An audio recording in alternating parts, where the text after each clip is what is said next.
বিএনপির বড় বড় নেতারা ভাইবেন না যে নির্বাচন হয়ে যাচ্ছে আর আপনারা ক্ষমতায় চলে আসছেন, ইমপ্লিমেন্ট হয়ে গেছে।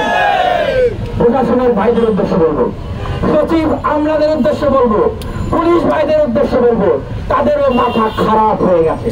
তাদের একটা ধর্ম, যেই দিকে ক্ষমতা সেই দিকে হাওয়া। এই অভ্যাসকে বাদ দিতে হবে। বাংলাদেশের মানুষ দেখবে, এই বিপ্লবী ছাত্র জনতারা দেখবে যে ধীরে ধীরে কত ঋণ তাদের বাড়তেছে।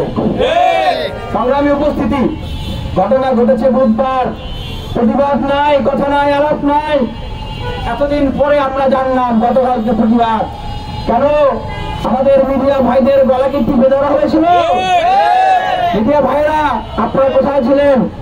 ঠিক আওয়ামী লীগের সময়ও এইরকম ঘটনা ঘটত, আমাদেরকে মারতো, পিটাইতো, মিডিয়া প্রকাশ করত না।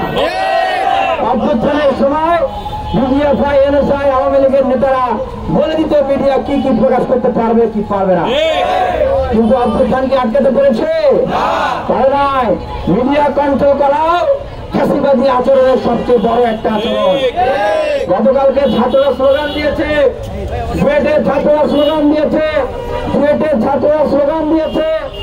বাংলাদেশে ঢাকা বিশ্ববিদ্যালয়, রাজশাহী, চট্টগ্রাম, বরিশাল, সমগ্র বাংলাদেশে বিশ্ববিদ্যালয় কলেজের ছাত্ররা স্লোগান দিয়েছে। একটা দল ক্ষমতায় থেকে যাওয়ার আগে এই স্লোগান শুনেছে, আরেকটা দল তারা ভাবতেছে তারা ক্ষমতায় চলে এসছে। সেই জন্য বলতে হয় যে আপনাদের কিন্তু আগেই ছাত্ররা এই স্লোগান শোনাই গেছে। সুতরাং বিএনপির বড় বড় নেতারা ভাইবেন না যে নির্বাচন হয়ে যাচ্ছে আর আপনারা ক্ষমতায় চলে আসছেন, ইমপ্লিমেন্ট হয়ে গেছে। প্রশাসনের ভাইদের উদ্দেশ্যে বলবো, সচিব আমলাদের উদ্দেশ্যে বলবো, পুলিশ ভাইদের উদ্দেশ্যে বলবো, তাদেরও মাথা খারাপ হয়ে গেছে। তাদের একটা ধর্ম, যেই দিকে ক্ষমতা সেই দিকে হাওয়া। এই অভ্যাসকে বাদ দিতে হবে। পুলিশকে কি করেছিল শেখ হাসিনা? আবারও কি পুলিশ প্রশাসন সেই রকম জায়গায় দিতে চায়? আমরা পুলিশ প্রশাসনের ভাইদের উদ্দেশ্যে বলতে চাই, আপনারা স্বাধীনভাবে কাজ করুন, কোন দল মতের তোয়াক্কা করতে হবে না, দেশের মানুষের পক্ষে কাজ করুন।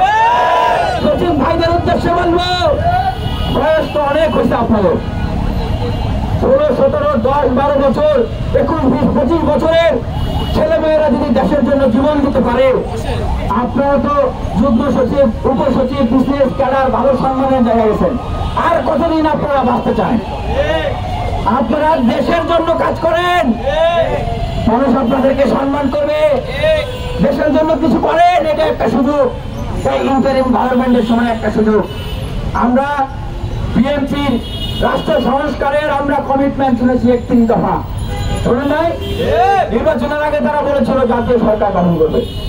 তাহলে এই যদি হয়, বিএনপির বাংলাদেশের জন্য অবদান 10 মাসে 100-র অধিক খুন, মেয়েকে বিয়ে না দেওয়ার জন্য পিতাকে হত্যা,